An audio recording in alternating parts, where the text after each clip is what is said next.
Mariam sat on the worn wooden bench, her hands buried in a pile of freshly washed clothes. The children's laughter echoed in the courtyard.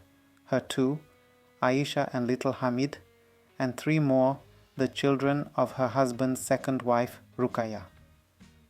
The evening sun dipped below the hills, casting long shadows across the compound, as though nature itself sought to mirror the weariness that had taken root in her heart. Her husband Suleiman had left days ago with Rukaya. A traveling musician, Suleiman's songs had brought him fame far and wide. His lute sang of love, joy, and heartbreak, yet Mariam often wondered if his songs ever bore the weight of her silent suffering. For years, she had begged him to see her toil, her sleepless nights, her aching back. For years, he had promised change. And for years, nothing had changed. Mariam was the first wife, the one who had stood by him when his music was only a dream and his talent mocked as folly. Together, they had built a home from nothing. She remembered those early days fondly, days when Suleiman's songs were hers, when he would sit beside her under the moonlit sky and strum his lute, weaving melodies just for her. Then came success, and with it, Rukaya. Young, beautiful, and full of life, she was a whirlwind that swept Suleiman off his feet. Mariam had tried to object, her voice trembling as she questioned why she wasn't enough. But Suleiman had waved her concerns away. "You'll always be my first," he'd said, as though that title could erase the sting of his betrayal. Life after Rukaya's arrival changed in ways Mariam hadn't anticipated. It became a nightmare for Mariam. Rukaya, unused to hardship, had no patience for the mundane realities of motherhood or homekeeping. When Suleiman began taking Rukaya on his musical tours, he left behind all 5 children in Mariam's care. Her protests, voiced quietly at first, then louder with time, were met with indifference. Even the money he used to give for taking care of the little ones became scarce. Mariam had to toil. She had to work for the neighbors in order to feed herself and the children. Mariam's oldest child got old enough to start school, but Suleiman was more than less concerned. "Mariam, you're strong," Suleiman would say before every departure, his tone more dismissive than comforting. "I know you can handle it." And so Mariam handled it, alone. Mariam then decided to be totally silent about all issues affecting her. The days blurred into one another, a relentless cycle of cooking, cleaning, and childcare, and working in the neighbors' farms. She had no time to mourn the dreams she had once nurtured, no space to voice her despair. When Hamid fell ill, she stayed up all night nursing him back to health. When Rukaya's youngest threw tantrums, she bore their shrill cries with clenched teeth, and when her own body began to falter, when the pain in her chest grew persistent, she pushed it aside.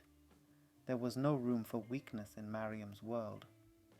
One evening, as the children played, Mariam sat by the hearth, a heaviness pressing against her chest.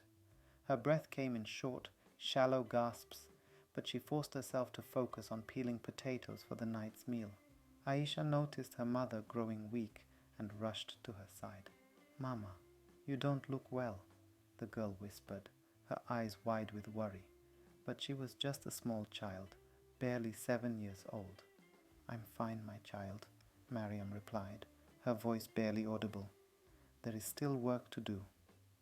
But that night, as the children slept, Mariam lay awake, clutching her chest as waves of pain surged through her, tears for the anguish she had kept hidden for years. By morning, she was gone.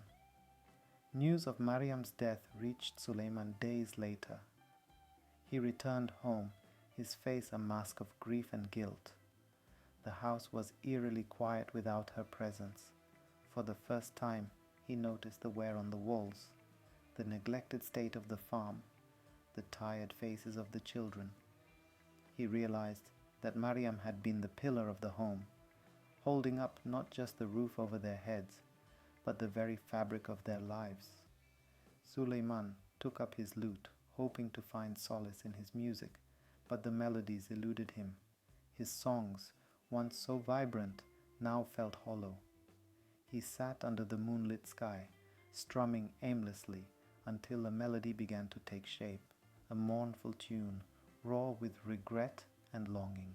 He named it the Silent Song of Mariam and performed it across the country. It became his most famous piece, bringing audiences to tears, but no amount of applause could fill the void Mariam's absence had left behind. Then the real drama began.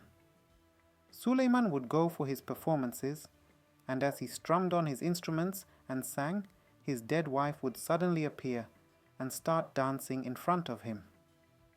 At first, only Suleiman could see her, but later even Ruqayya started seeing the apparition, and whenever they returned home, they would find the children already taken care of. Ruqayya prepared meals, but the children would say, "We have already eaten," and "We have already bathed." "Who did cook for you and bathed you?"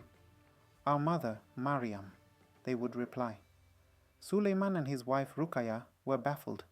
They decided to seek for help, but wherever they went, they would always find that Mariam had already reached there before them. Any medicine man they tried to consult, Mariam had already talked to them. "We have come for help. We want you to perform for us exorcism. Help us to block the spirit of my dead wife. Exorcise her for us. Describe her and what was her name." After giving the information, the exorcist would realize that that was his last client. The couple would be chased away. One of the exorcists even became stark raving mad as a result of trying to help them. They then invited one witch doctor to do the work in their home. Mariam appeared to that witch doctor holding a cooking stick and chased him.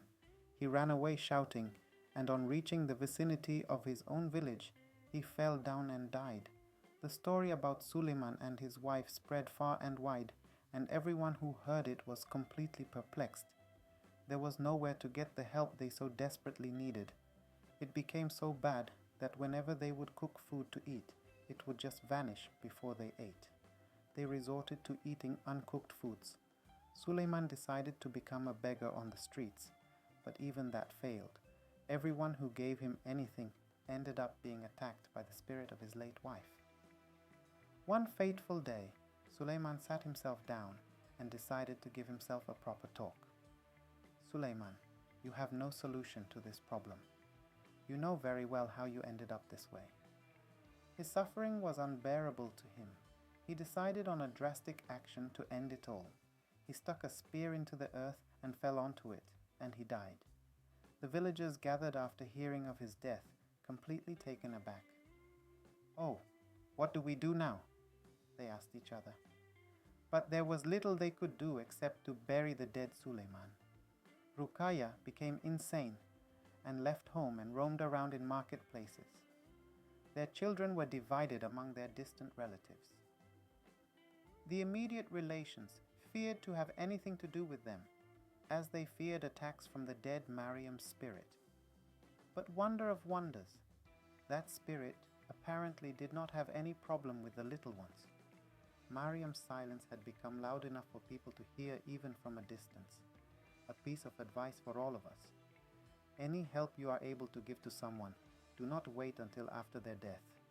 It will be too late already.